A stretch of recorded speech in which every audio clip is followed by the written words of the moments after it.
افلا یتدبرون القرآن، تدبر قرآن، مولانا امین احسن اصلاحی۔ سورہ القمر، آگے آیات 9 تا 17 کا مضمون۔ اوپر آیت 4، وَلَقَدْ جَاءَهُم مِّنَ الْأَنبَاءِ مَا فِيهِ مُزْدَجَرٌ میں قریش کو یہ تنبیہ فرمائی گئی ہے کہ آخر یہ لوگ عذاب دیکھنے ہی کے لیے کیوں مچلے ہوئے ہیں۔ ان کو پچھلی قوموں کی جو تاریخ سنائی گئی ہے اس سے سبق کیوں نہیں لیتے؟ اس کی وضاحت کے لیے آگے رسولوں اور ان کی قوموں کی تاریخ سنائی جا رہی ہے کہ تمہاری ہی طرح ان قوموں نے بھی اپنے رسولوں کے انذار کا مذاق اڑایا، بالآخر وہ عذاب کی گرفت میں آ گئی، جس سے اللہ کے رسول نے ان کو ڈرایا۔ تو بہتر یہ ہے کہ ان قوموں کی تقلید کر کے اپنی شامت کو دعوت نہ دو، بلکہ اللہ نے اپنے فضل خاص سے تمہاری تعلیم و تذکیر کے لیے جو کتاب اتاری ہے اس سے یاد دہانی حاصل کرو۔ یہ کتاب مقصد تعلیم و تذکیر کے لیے ہر پہلو سے آراستہ و پیراستہ ہے۔ آیات کی تلاوت فرمائیے۔ اعوذ باللہ من الشیطان الرجیم، بسم اللہ الرحمن الرحیم۔ کذبت قبلہم قوم نوح فکذبوا عبدنا وقالوا مجنون وازدجر، فدعا ربہ انی مغلوب فانتصر، ففتحنا ابواب السماء بماء منہمر، وفجرنا الارض عیونا فالتقى الماء على امر قد قدر، وحملناه على ذات الواح ودسر، تجری بأعیننا جزاء لمن کان کفر، وَلَقَدْ تَرَكْنَاهَا آیَةً فَهَلْ مِن مُدَّکِرٍ، فَكَيْفَ كَانَ عَذَابِی وَنُذُرِ، وَلَقَدْ یَسَّرْنَا الْقُرْآنَ لِلذِّکْرِ فَهَلْ مِن مُدَّکِرٍ۔ ترجمہ: ان سے پہلے قوم نوح نے بھی جھٹلایا، انہوں نے ہمارے بندے کی تکذیب کی اور کہا یہ تو خبطی ہے، اور وہ جھڑک دیا گیا۔ تو اس نے اپنے رب سے فریاد کی کہ میں مغلوب ہوں، اب تو ان سے انتقام لے۔ پس ہم نے آسمان کے دروازے موسلادھار بارش سے کھول دیے اور زمین کو چشمے ہی چشمے کر دیا، پس پانی جا ٹکا اس نشان پر جو ٹھہرا لیا گیا تھا، اور ہم نے اس کو ایک تختوں اور میخوں والی پر اٹھا لیا جو چلتی رہی ہماری حفاظت میں۔ یہ ہم نے بدلہ لینے کے لیے کیا اس کا جس کی ناقدری کی گئی، اور ہم نے اس سرگزشت کو ایک داستان عبرت بنا کر چھوڑا، عبرت حاصل کرنے والوں کے لیے۔ تو ہے کوئی عبرت حاصل کرنے والا؟ دیکھ لو کس طرح سچا ثابت ہوا میرا عذاب اور میرا ڈرانا، اور ہم نے قرآن کو تذکیر کے لیے نہایت موزوں بنایا ہے۔ تو ہے کوئی یاد دہانی حاصل کرنے والا؟ الفاظ کی تحقیق اور آیات کی وضاحت۔ کذبت قبلہم قوم نوح فکذبوا عبدنا وقالوا مجنون وازدجر۔ ہم اوپر اشارہ کر چکے ہیں کہ آیت 4 میں قوموں کی تاریخ کی طرف جو اجمالی اشارہ فرمایا ہے یہ اسی کی تفصیل ہے۔ سب سے پہلے حضرت نوح علیہ السلام کی قوم کے واقعے کو لیا ہے، اس لیے کہ یہاں بیان واقعات کی ترتیب تاریخی ہے۔ فرمایا کہ ان سے یعنی قریش سے پہلے قوم نوح بھی اللہ کے رسول کے انذار کی تکذیب کر چکی ہے۔ یہ نبی صلی اللہ علیہ وآلہ وسلم کو تسلی دی گئی ہے کہ تنہا تم ہی کو اپنی قوم کی طرف سے تکذیب سے دوچار نہیں ہونا پڑا ہے۔ ان مکذبین کی تاریخ بہت پرانی ہے۔ ان سے پہلے قوم نوح بھی اپنے پیغمبر کی تکذیب کر چکی ہے، اور دوسری قومیں بھی جن کی تفصیل آگے آ رہی ہے اپنے اپنے رسولوں کی تکذیب کرتی آئی ہے۔ مطلب یہ ہے کہ یہ تاریخ کی ایک پرانی اور معروف حکایت ہے جو کچھ اگلے رسولوں کو پیش آیا۔ اس سے تمہیں بھی سابقہ پیش آئے گا، اور تکذیب کے جس انجام سے دوسری قومیں دوچار ہوئی ہیں اسی سے تمہاری قوم بھی دوچار ہوگی اگر اس نے انہی قوموں کی تقلید کی۔ فَكَذَّبُوا عَبْدَنَا وَقَالُوا مَجْنُونٌ وَازْدُجِرَ۔ تفصیل کے لیے ہے۔ واقعہ کا اجمالاً حوالہ دینے کے بعد اب یہ اس کی تفصیل سنائی جا رہی ہے کہ انہوں نے ہمارے بندے کو جھٹلایا، اس کو دیوانہ اور خپتی ٹھہرایا اور اس کو جھڑک دیا گیا۔ لفظ عبدنا سے حضرت نوح علیہ السلام کے لیے اللہ تعالیٰ کی جس محبت خاص کا اظہار ہو رہا ہے وہ محتاج بیان نہیں ہے۔ عزت و جاہ کے سرمستوں اور عیش دنیا کے متولیوں کو اللہ کے رسولوں نے جب عذاب دنیا اور عذاب آخرت سے ڈرایا اور اس طرح ڈرایا کہ اس کے لیے اپنے رات دن ایک کر دیے تو یہ چیز ان پر بہت شاق گزری۔ ان کی سمجھ میں یہ بات نہیں آئی کہ آخر ان پر عذاب کیوں اور کدھر سے آ جائے گا۔ اگر وہ سزاوار عذاب ہیں تو انہیں جو دولت و عزت حاصل ہے وہ کیوں حاصل ہوئی؟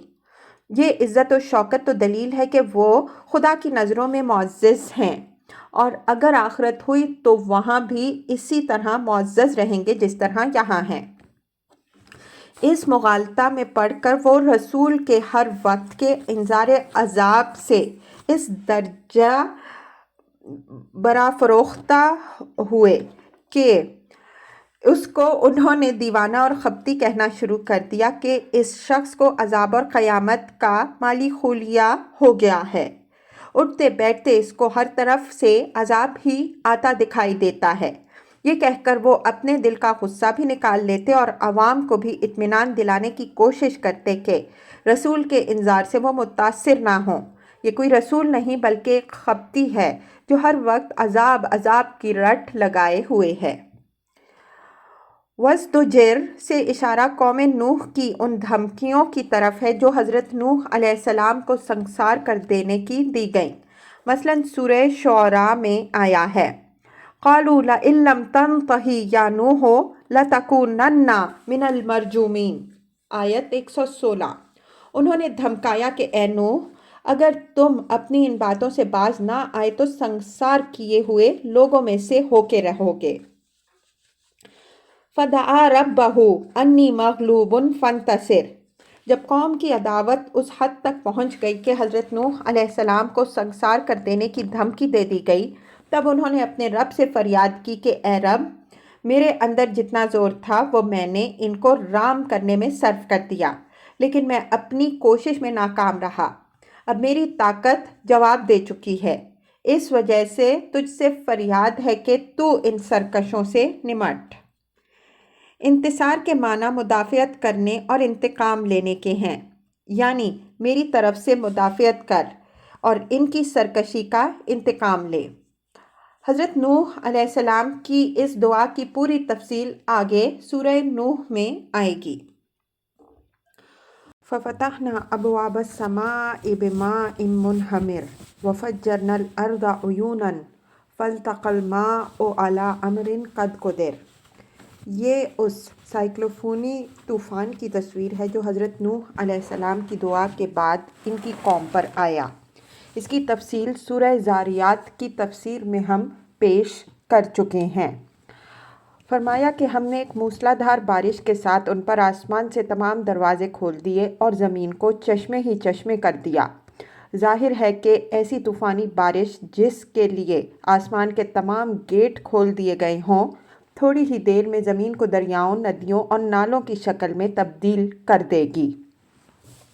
فَالْتَقَى الْمَاءُ عَلَىٰ أَمْرٍ قَدْ قُدِرَ، یعنی اللہ تعالیٰ کی طرف سے جو نشان پانی کے بلند ہونے کے لیے ٹھہرا لیا گیا تھا، اس نقطہ پر زمین اور آسمان کا پانی باہم جا ملا اور اس نے پوری قوم نوح کو اس طرح چھا لیا کہ کسی کے لیے بھی اس سے بچنے کا کوئی امکان باقی نہ رہا۔ وَحَمَلْنَاهُ عَلَىٰ ذَاتِ أَلْوَاحٍ وَدُسُرٍ۔ ذات الواح و دسر سے مراد ہے، ظاہر ہے کہ وہ کشتی جو حضرت نوح علیہ السلام نے اللہ تعالیٰ کی خاص ہدایت کے تحت بنائی۔ اس کا ذکر اس کے اجزائے تعمیر کی تفصیل کے ساتھ یہاں میرے نزدیک اللہ کی قدرت، حکمت، عنایت، رحمت اور شان کے اظہار کے لیے ہے۔ مطلب یہ ہے کہ جس طوفان نے پوری کی پوری قوم کا بیڑا غرق کر دیا، جس سے کوئی متنفس بھی نہ بچ سکا، اس سے اللہ تعالیٰ نے اپنے جن بندوں کو بچانا چاہا ان کو میخوں سے جڑے ہوئے لکڑی کے تختوں پر بچا لیا۔ یعنی اصل چیز اللہ تعالیٰ کی رحمت و عنایت ہے۔ وہ شامل حال ہو تو لکڑی کے چند تختے طوفان نوح سے بچا لیتے ہیں، اور وہ شامل حال نہ ہو تو بڑے سے بڑے جنگی جہاز چشم زدن میں بلبلے کی طرح بیٹھ جاتے ہیں اور مضبوط سے مضبوط بند تنکوں کی طرح سیلاب کے زور میں بہہ جاتے ہیں۔ تجری بأعیننا جزاء لمن کان کفر، یعنی یہ کشتی چونکہ خاص ہماری حفاظت اور ہماری نگرانی میں تھی، اس وجہ سے وہ بے خوف و خطر چلتی رہی۔ طوفان کے تھپیڑے اس کو کوئی نقصان نہ پہنچا سکے۔ یہ امر یہاں ملحوظ رہے کہ کشتی اکیلے حضرت نوح علیہ السلام کے پاس ہی تو نہیں تھی، دوسروں کے پاس بھی کشتیاں رہی ہوں گی، لیکن ان کی کشتیاں ان کے کچھ کام نہ آ سکیں، اس لیے کہ ان کو خدا کی حفاظت حاصل نہیں تھی۔ جزاء لمن کان کفر، یعنی اللہ تعالیٰ نے یہ شان اپنی اس لیے دکھائی کہ اپنے اس بندے کی داد رسی فرمائے جس کی ناشکری اور ناقدری کی گئی، یہاں تک کہ اس کو مضطر ہو کر انی مغلوب فانتصر کی فریاد کرنی پڑی۔ وَلَقَدْ تَرَكْنَاهَا آیَةً فَهَلْ مِن مُدَّکِرٍ، ضمیر مفعول کا مرجع وہ سرزمین بھی ہو سکتی ہے جس کا ذکر اوپر وَفَجَّرْنَا الْأَرْضَ عُیُونًا آیت 12 کے الفاظ میں ہو چکا ہے، اور قوم نوح کی یہ سرگزشت بھی ہو سکتی ہے جس کی تفصیل تورات کے صحیفوں میں بھی نقل ہوئی ہے، اور جس کو ہر دور میں تواتر عام کی حیثیت بھی حاصل رہی ہے۔ عربی زبان میں ضمیروں کا اس طرح استعمال ایک معروف چیز ہے۔ اس کی متعدد مثالیں اس کتاب میں ہم پیش کر چکے ہیں اور آگے بھی آئیں گی۔ بعض لوگوں نے اس سے کشتی نوح کے ڈھانچے کو مراد لیا ہے، جس کے متعلق یہ بیان کیا گیا ہے کہ اس امت کے بعض اگلوں نے کوہ جودی کے کسی حصے میں اس کو دیکھا ہے، لیکن اس روایت کی ہمارے نزدیک کوئی اہمیت نہیں ہے۔ سورہ حاقہ کی تفسیر میں انشاءاللہ ہم اس پر مزید روشنی ڈالیں گے۔ فَهَلْ مِن مُدَّکِرٍ، یعنی نشانیاں اور عبرت انگیز واقعات تو بہت ہیں جو صفحۂ ارض پر بھی ثبت ہیں اور تاریخ کے اوراق میں بھی محفوظ ہیں، لیکن عبرت حاصل کرنے والے دل کہاں ہیں؟ فَكَيْفَ كَانَ عَذَابِي وَنُذُرِ، نذر اصل میں نذری ہے یا قافیہ کی رعایت سے گر گئی، کسرہ اس کی نشانی کے طور پر باقی رہ گیا۔ نذر یہاں انذار سے اسم ہے اور اس کے معنی ڈراوا، تنبیہ اور آگاہی کے ہیں۔ مطلب یہ ہے کہ اگر کسی کے پاس سننے والے کان اور عبرت پکڑنے والا دل ہو تو وہ اس سرگزشت میں دیکھ سکتا ہے کہ اللہ کا عذاب کیسا بے پناہ ہوتا ہے اور اس کی دھمکی کس طرح پوری ہوتی ہے۔ وَلَقَدْ يَسَّرْنَا الْقُرْآنَ لِلذِّكْرِ فَهَلْ مِن مُدَّکِرٍ، یہ آیت ہر سرگزشت کے بعد ٹیپ کے بند کے طور پر بار بار آئے گی۔ اس کا مطلب اچھی طرح ذہن نشین کر لیجئے تاکہ ہر جگہ وضاحت کی ضرورت نہ پیش آئے۔ اس آیت کا مطلب عام طور پر لوگوں نے یہ لیا ہے کہ اللہ تعالیٰ نے قرآن کو حفظ کرنے یا نصیحت حاصل کرنے کے لیے نہایت آسان کتاب بنایا ہے۔ یہ بات اگرچہ بچائے خود صحیح ہے کہ قرآن حفظ کرنے کے لیے بھی آسان ہے اور نصیحت حاصل کرنے کے لیے بھی سہل ہے، لیکن آیت کا مفہوم اس سے بہت وسیع ہے۔ لفظ تیسر عربی میں کسی چیز کو کیل کانٹے سے درست کرنے، پیش نظر مقصد کے لیے اس کو اچھی طرح موضوع بنانے اور جملہ لوازم سے اس کو آراستہ و پیراستہ کرنے کے معنوں میں آتا ہے۔ مثلاً یسر الفرس للرکوب کے معنی ہوں گے گھوڑے کو تربیت دے کر اس کو کھلا پلا کر زین لگام رکاب سے آراستہ کر کے سواری کے لیے بالکل ٹھیک ٹھاک کر دیا، یہیں سے یہ لفظ کسی شخص کو کسی مہم کے لیے تیار اور جملہ لوازم سے مسلح کر کے اس کو اس کا اہل بنا دینے کے لیے بھی استعمال ہوتا ہے۔ ایک جاہلی شاعر کہتا ہے، ترجمہ، اور جب ہمارے سربراہ کار کو کوئی مہم پیش آتی ہے تو ہم اس کی مدد کرتے ہیں، یہاں تک کہ سرداروں کی ذمہ داریوں سے عہدہ برا ہونے کی راہ اس کے لیے ہموار کر دیتے ہیں۔ لفظ ذکر بھی یہاں وسیع معنوں میں استعمال ہوا ہے، یعنی تعلیم، تذکیر، آگاہی، تنبیہ، نصیحت، موعظت، حصول عبرت اور اتمام حجت سب اس کے مفہوم میں شامل ہیں۔ ان تمام مفہوموں میں یہ لفظ قرآن میں بھی آیا ہے۔ یہ حقیقت بھی یہاں پیش نظر رہے کہ قرآن مجید ہمارے اوپر کوئی چیز خارج سے نہیں لاتا، بلکہ ہماری ہی فطرت اور ہماری ہی عقل کے اندر اللہ تعالیٰ نے علم و معرفت کے جو خزانے ودیت فرمائے ہیں، لیکن ہم ان سے غافل ہیں، انہی کو ہمارے سامنے اجاگر کرتا اور اس سے بہرہ مند ہونے کی دعوت دیتا ہے۔ ان دونوں لفظوں کا صحیح مفہوم سمجھ لینے کے بعد اب آیت کے موقع و محل اور اس کے مفہوم پر غور فرمائیے۔ اوپر یہ بات ارشاد ہوئی ہے کہ پیغمبر جس عذاب سے تمہیں آگاہ کر رہے ہیں وہ ایک امر شدنی ہے۔ آفاق و انفس سب اس کے گواہ ہیں۔ رسولوں اور ان کی قوموں کی تاریخ اس کی شاہد ہے، لیکن تم مچلے ہوئے ہو کہ جب اس عذاب کی نشانی دیکھ لوگے تب مانو گے۔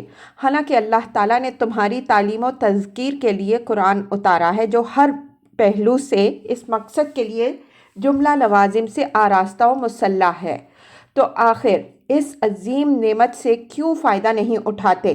عذاب کے تازیانے ہی کے لیے کیوں بے قرار ہو؟ تفسیر قرآن کے چند پہلو۔ تفسیر قرآن کے مختلف پہلوؤں پر ہم اپنی کتاب مبادئ تدبر قرآن میں مفصل بحث کر چکے ہیں، یہاں ان کے اعادے کی گنجائش نہیں، لیکن آیت کے تعلق سے چند ضروری باتوں کی طرف ہم یہاں بھی اشارہ کریں گے تاکہ ان لوگوں کی غلط فہمی رفع ہو جائے جو اس آیت سے استدلال کرتے ہیں کہ قرآن ایک سہل اور سپاٹ کتاب ہے جو صرف حفظ و تلاوت کے لیے نازل ہوئی ہے، اس کے سمجھنے کے لیے کسی تفکر و تدبر کی ضرورت نہیں ہے۔ ان کے زعم میں ہر شخص جو الٹی سیدھی عربی سمجھ سکتا ہے وہ بے تکلف قرآن بھی سمجھ سکتا ہے۔ یہ غلط فہمی فہم قرآن کی راہ کو مسدود کر دینے والی ہے۔ اس وجہ سے ضروری ہے کہ تفسیر قرآن کے جن پہلوؤں کی طرف خود اللہ تعالیٰ نے اشارہ فرمایا ہے ہم ان کو یہاں بالاجمال یکجا کر دیں۔ تفسیر قرآن کا سب سے نمایاں پہلو جس کا قرآن نے بار بار حوالہ دیا ہے وہ یہ کہ عربی مبین میں یہ نازل ہوا ہے، یعنی قریش کی فصیح و بلیغ ٹکسالی زبان میں جس میں کوئی کج پیچ نہیں ہے، تاکہ اہل عرب اس کو خوبی سے سمجھ سکیں اور ان پر اللہ تعالیٰ کی حجت تمام ہو جائے۔ دوسرا پہلو یہ ہے کہ اس کو اللہ تعالیٰ نے نجمن نجمن یعنی تھوڑا تھوڑا کر کے بتدریج نازل فرمایا تاکہ نبی صلی اللہ علیہ وآلہ وسلم اس کو بتدریج سنائیں اور سکھائیں اور لوگ اس کو بتدریج سنیں اور سمجھیں اور اس کی تعلیمات اچھی طرح ہضم کریں۔ وَقُرْآنًا فَرَقْنَاهُ لِتَقْرَأَهُ عَلَى النَّاسِ عَلَى مُكْثٍ وَنَزَّلْنَاهُ تَنزِيلًا، بنی اسرائیل 106۔ اور قرآن کو ہم نے قسط قسط کر کے اتارا تاکہ تم لوگوں کو اس کی تعلیم ٹھہر ٹھہر کر دو۔ اگر پورا قرآن بیک دفعہ جملۃ واحدہ نازل کر دیا جاتا جیسا کہ کفار کا مطالبہ تھا تو یہ چیز تفسیر قرآن کے منافی ہوتی۔ تیسرا پہلو یہ ہے کہ قرآن کی تمام بنیادی تعلیمات پہلے گھٹے ہوئے الفاظ اور فکروں اور چھوٹی چھوٹی جامع اور محکم صورتوں کی شکل میں نازل ہوئیں تاکہ لوگوں کے لیے ان کا اخذ کرنا، ان کو محفوظ کرنا، ان پر عمل کرنا اور دوسروں تک ان کو پہنچانا آسان ہو۔ بعد میں جب لوگ مانوس ہو گئے تب اللہ تعالیٰ نے ان گھٹے ہوئے محکم فکروں کی وضاحت فرمائی۔ کتاب احکمت آیاتہ ثم فصلت، سورہ ہود آیت 11 میں اسی تفسیر کی طرف اشارہ ہے۔ چوتھا پہلو یہ ہے کہ قرآن میں ہر بات گوناگوں پہلوؤں سے مختلف شکلوں، صورتوں، مختلف ثوابق و لواحق اور نئے نئے اطراف و جوانب کے ساتھ بیان ہوئی ہے، تاکہ ایک جگہ قاری کے ذہن میں بات نہیں آئی ہے تو دوسری جگہ آ جائے، اور ایک مقام میں کوئی دلیل دل میں نہیں اتری ہے تو دوسرے سیاق و سباق میں وہ ذہن نشین ہو جائے۔ قرآن نے اس چیز کو تصریف آیات سے تعبیر فرمایا ہے۔ کَذَلِکَ نُصَرِّفُ الْآیَاتِ اعراف 58۔ پانچواں پہلو یہ ہے کہ قرآن میں مکی اور مدنی صورتوں پر مشتمل 7 گروپ ہیں۔ یہ ساتوں گروپ مل کر قرآن عظیم کی شکل اختیار کرتے ہیں۔ ہر گروپ میں مطالب مشترک بھی ہیں اور فی الجملہ ایک دوسرے سے ممتاز بھی۔ ہر سورہ اپنے ساتھ ایک مثنیٰ بھی رکھتی ہے اور یہ دونوں مل کر اپنے زیر بحث موضوع کو ایک مکمل صورت میں پیش کرتی ہے۔ کتابم متشابہم مثانیٰ، سورہ الزمر آیت 23، اور وَلَقَدْ آتَيْنَاكَ سَبْعًا مِّنَ الْمَثَانِيَ وَالْقُرْآنَ الْعَظِيمَ، سورہ حجر آیت 87 کے تحت ہم ان اجمالات کی وضاحت کر چکے ہیں۔ ظاہر ہے کہ ترتیب کا یہ اہتمام اللہ تعالیٰ نے تیسیر ہی کے مقصد سے اختیار فرمایا ہے۔